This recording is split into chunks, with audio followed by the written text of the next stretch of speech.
Since the start of this year, fans of major beauty influencers that used to shove Morphe down our throats daily have been closely monitoring the demise of Morphe. At the end of last year, rumours circulated surrounding Morphe's potential bankruptcy filing, and these rumours proved to be true. As a result, Morphe has officially closed all of its US retail locations, and its parent company, Forma, has officially filed for bankruptcy also.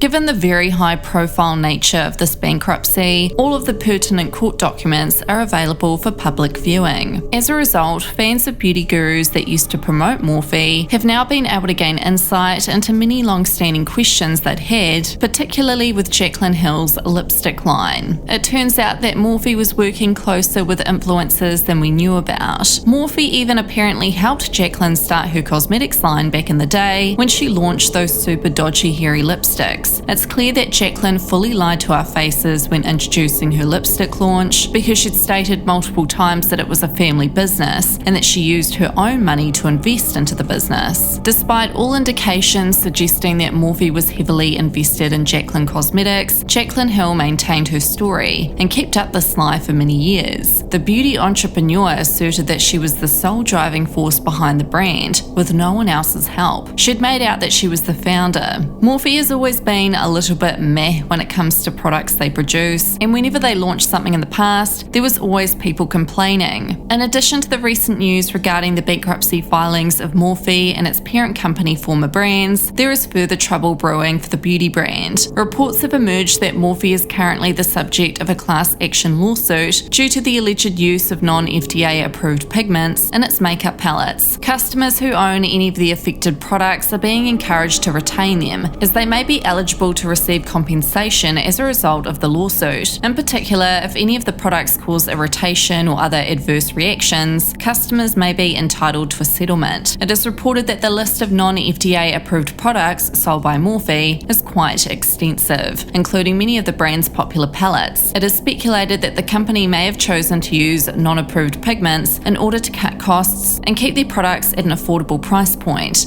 As this lawsuit continues to unfold, it's unknown what the consequences will be for Morphe and its loyal customer base. It is likely that the outcome of the lawsuit will have far-reaching implications for the beauty industry as a whole, particularly in terms of the regulatory oversight of product safety and the use of non-approved ingredients. Morphe has a class action lawsuit. Don't throw out any of your Morphe palettes. If you own any of the Morphe palettes in the lawsuit, hold on to them. Put them away in your basement. Put them in a safe little corner. Keep them.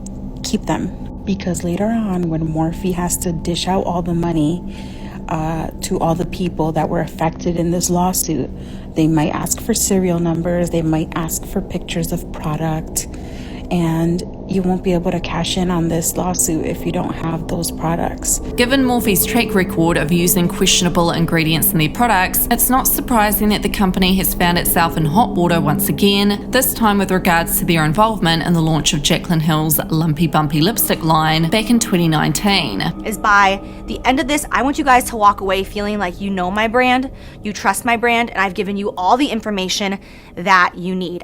I just want to answer all of them right here. I want you to walk away feeling like you know the product, you trust the product, and you're excited about the product and the future that my brand holds. Jaclyn's lipstick launch at the time was plagued with issues such as lumpy and hairy textures, among many other disturbing issues. Critics and consumers alike were quick to point out the apparent lack of quality control and oversight, leading to huge negative press and backlash. So yeah, given Morphe's past issues with non-FDA approved ingredients, it's not really difficult to see why their involvement in Jaclyn Hill's lipstick launch was a flop. They probably went into it thinking, what's the easiest, cheapest way we can make money, without thinking too heavily about the quality and safety of the products. And of course, as we know now, Jaclyn lied about using her own money to start the brand, and that's why she couldn't blame Morphe when the lipstick launch went to shit. There have been documents that were released recently regarding Jaclyn Cosmetics' bankruptcy, which the public can view. The documents clearly show that she did not have full ownership of her brand that she so heavily claimed she did. Here in the bankruptcy filings, we can't even see her name listed under the people who run and own the brand. There's a lot of people on this list, and Jaclyn's name is nowhere to be found. found. Here on this next page, it displays the debtors, directors, managing members, general partners, etc. Literally everyone who's at the top of Jaclyn Cosmetics, and once again, she's not there. So yeah, there's so much evidence being brought to light now that proves that Jaclyn never ran her own brand. Also, something interesting to note is that on one of the bankruptcy filings, we can see the gross revenue for Jaclyn Cosmetics during each year the business was running. Last year she'd made $9.8 million,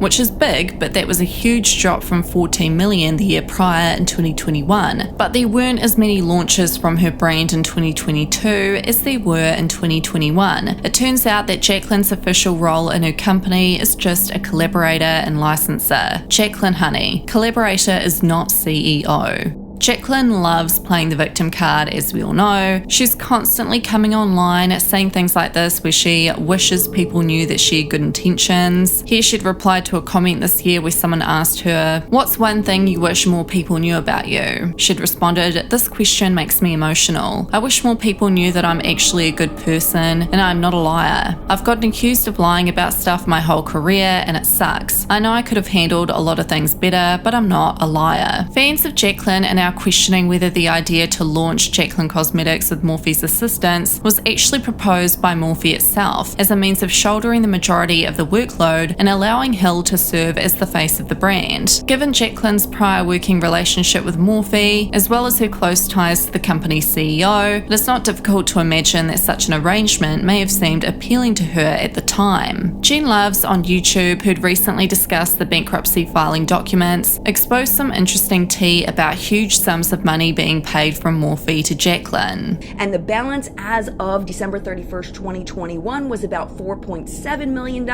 and the balance as of the end of 2022 was $7.6 million. So what I don't know about the situation is which way the money went, because I don't have the lawyer knowledge of whether the money was transferred from Jaclyn Cosmetics to Morphe or transferred from Morphe to Jaclyn Cosmetics. This is a massive thing Jaclyn has to deal with, and so far she's just been continuing on like normal and keeping quiet. She knows she's going to get cancelled again probably if she addresses anything, so for now she's just pulling a Michaela Nogueira and not making any comments. She'll probably just focus on her brand Cos and will probably just keep launching more dirty fluffy socks in the meantime until she can figure out what her next business venture will be. Given the extent of the negative attention and scrutiny that Jaclyn receives when getting caught out in her lies, it is likely that she will now need to carefully consider her next steps and work to repair her reputation if she wants to continue selling makeup in the future. Side-eye. Until then, Jaclyn's fans and critics will be watching her very closely to see what her next move will be. So what are your thoughts on all this drama? Let me know in the comments, and don't forget to subscribe for more juicy tea.